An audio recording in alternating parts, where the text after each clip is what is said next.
Hey guys, it's Bex from Colorado, and I am coming on here just to go over a new topic with you guys.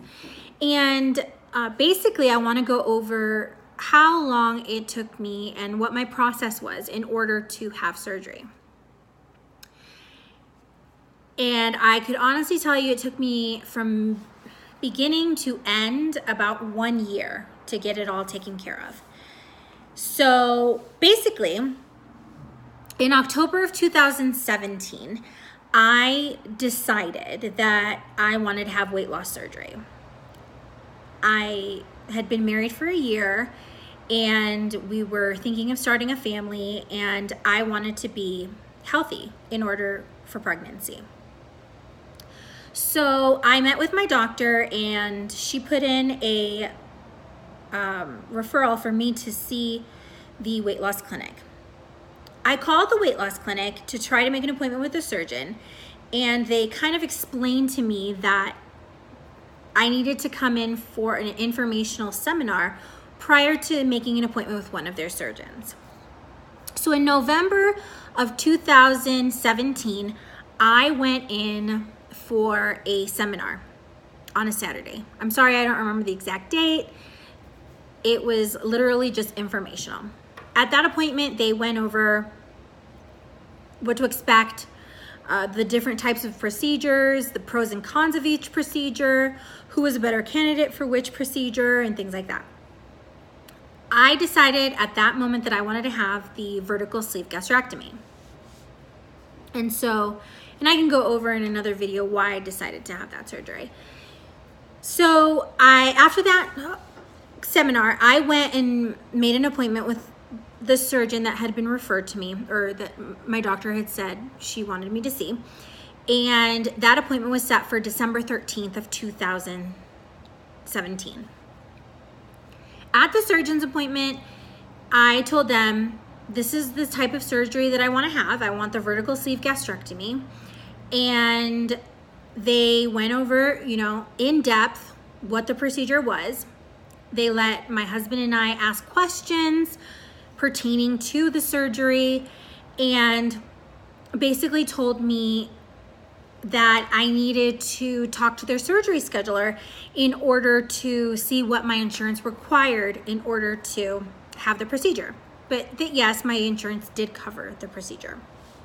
So, and they also told me that I needed to lose 25 pounds prior to surgery. And so then I talked to the surgery scheduler at that appointment and the nutritionist, and they told me that I needed to have a psych evaluation per my insurance and a nutritional visit per my insurance, and that I also needed to do 6 months of appointments with my primary care provider in order to meet the criteria for my insurance. And so basically I just needed to prove that I could maintain my weight and that I understood what and stood behind my decision to have the surgery. So I went ahead and made an appointment for the nutritional seminar at that visit. And I also made an appointment for the psych eval.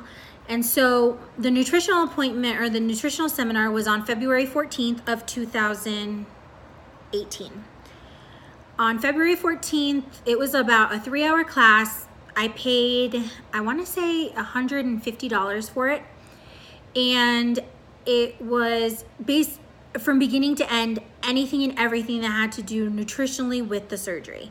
So what the pre-op was going to look like, what we were going to be able to ingest, and how we were going to get calories, and how many calories we were going to get at like first week after surgery, second, third, fourth, and so on, until we could eat our full foods. They also quizzed us at that appointment to make sure that we understood. And they went over all the vitamins that we were going to need to take for life, and the deficiencies that we were going to have, and the reason why people experience hair loss and other symptoms for surgery, which I'll go over in another video. And then After that, they gave me the certificate to move on. So that met that aspect for my insurance. And then on March 12th, I met with the psychologist that works with my doctor's office. The psychologist made me answer like a 300-point questionnaire and then met with me one-on-one. Basically, they wanted to know, did I have support? Who supported me? And since I had a history of anxiety, which is a video in and out of itself, they wanted to make sure that I had the tools at my reach to have someone to talk to or walk me through my anxiety before and after the procedure. So I went ahead, I passed that exam, and I had met that with the insurance. Well, then I needed to do the 6 months with my primary care physician. So I called and set up 6 appointments. Oh, and they also needed to be 1 month apart. So I went, made the 6 appointments 1 month apart with my primary care physician, basically just to prove that I could maintain my weight. I didn't go up any weight, but I also didn't lose very much weight. And that I understood the procedure and I still wanted to move forward with the procedure. So 6 months were up, and this leaves us in September. So it was beginning of September of 2018. I had met all of the criteria set before me by my insurance in order to get it approved for surgery. And I'll go over all the costs that was incurred with this procedure within the next couple weeks. And so I called my surgeon's office, let them know I had met all the criteria. The surgery scheduler verified that all that information was ready to go and got the authorization from the insurance company. Once that authorization from the insurance company came in, she called me and set me up for a preoperative appointment with the surgeon, which needed to be done within 30 days of the procedure, at which I would need to also see pre-procedure services, which is the anesthesiology department, and see the surgeon, and just make sure that my heart, lungs, everything was going to be okay for the surgery, and also meeting with the doctor to sign the consents and once again prove that I understood the procedure. So I went in on October 31st. By that time, I had gone down 5 pounds. So I started off at 350. I had gone down to 345 pounds by October 31st. I hadn't actively been trying to lose weight, but they had also told me that it wasn't crucial, that we would get it taken care of before the surgery. So on October 31st, I went in to see my primary care physician. My surgeon for the pre-op. They took my blood. Earlier that day when I saw pre-procedure, they did an EKG, they did a breathing test just to make sure that everything was healthy. And they drew my labs.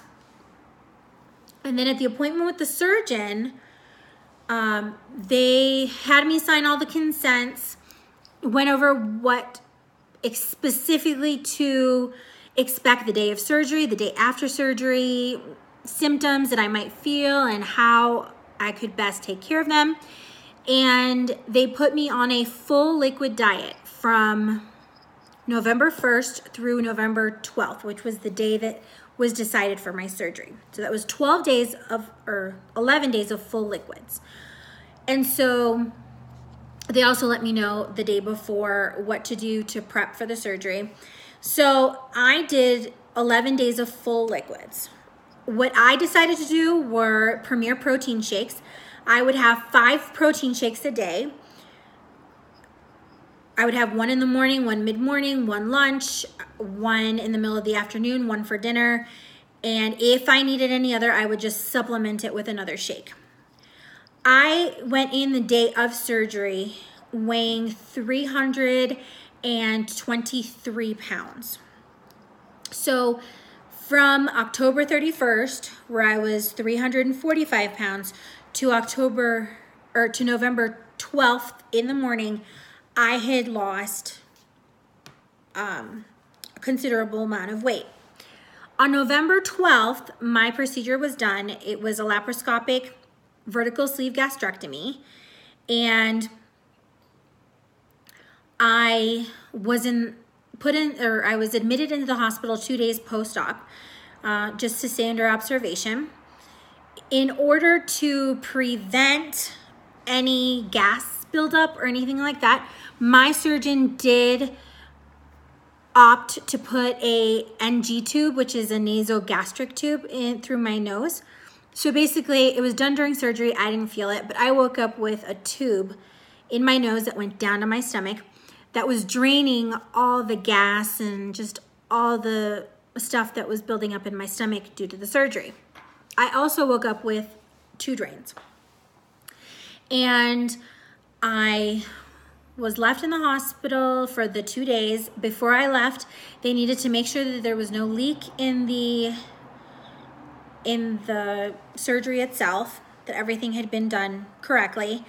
And I ended up going home on November 14th. Now, I'll go into specifics as to what my surgery entailed, because it was a little more than just the vertical sleeve gastrectomy.